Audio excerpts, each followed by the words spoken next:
Now today we are looking into another important topic of the male reproductive system, that you can see the seminal vesicles, which are paired accessory glands you can see on the base of the urinary bladder. If you can concentrate here, these are the seminal vesicles in a paired form.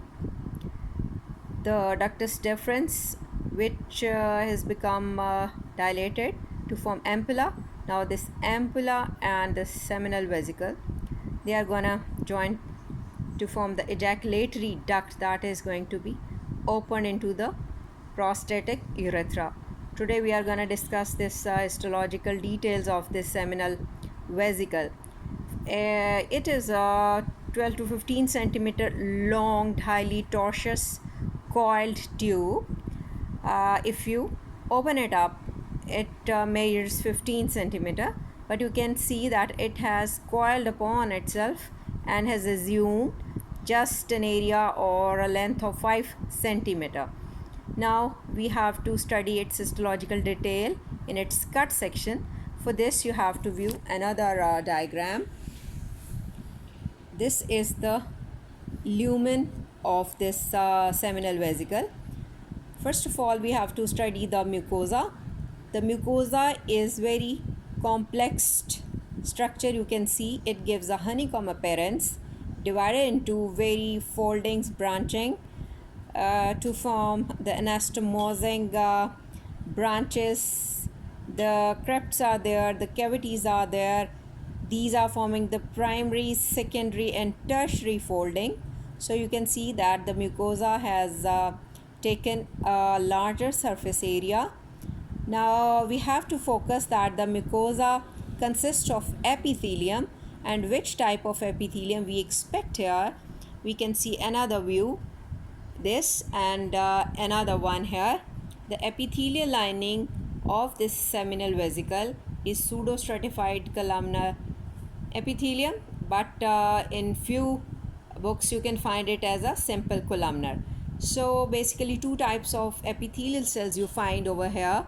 Number one are the tall columnar cells lined with the short microvilli on it.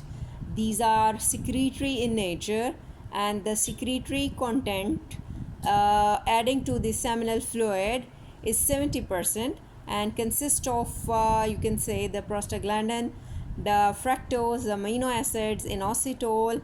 All the contents lie in this secretion inside.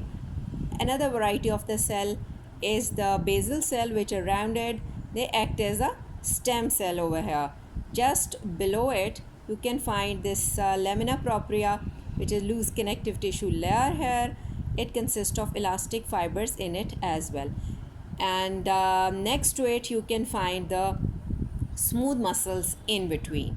For more clear elaboration, I will allow you to watch another view. This is again a seminal vesicle. If you can concentrate on just handmade sketch, the mucosa is thrown into so many folding. So if you can see that this the seminal gland or vesicle is divided into mucosa, then the muscularis layer, and finally the adventitia, which is going to form the capsular covering. So after the description of this honeycomb appearance mucosa here, you can see it in a primary, secondary and tertiary foldings in it. This is darker dots you can observe are the epithelial cells with their nuclei inside, and in between this lighter stained area is the lamina propria here.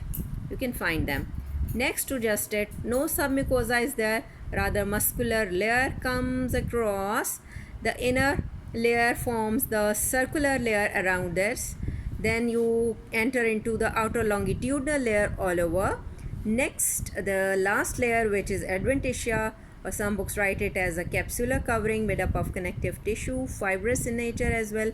And you can see various cut section of the artery, venule sort of. So neurovascular bundle definitely runs here. So this is all about the seminal vesicle. When you have to describe its branching and complicated torsion structure forming the honeycomb appearance. Then comes the smooth muscle layer here, and then the adventitia. The secretion of this seminal vesicle gland, which is exocrine and simple tubular variety, is secretion is under control of testosterone, which is being produced by the testes, if you can recall the previous lectures.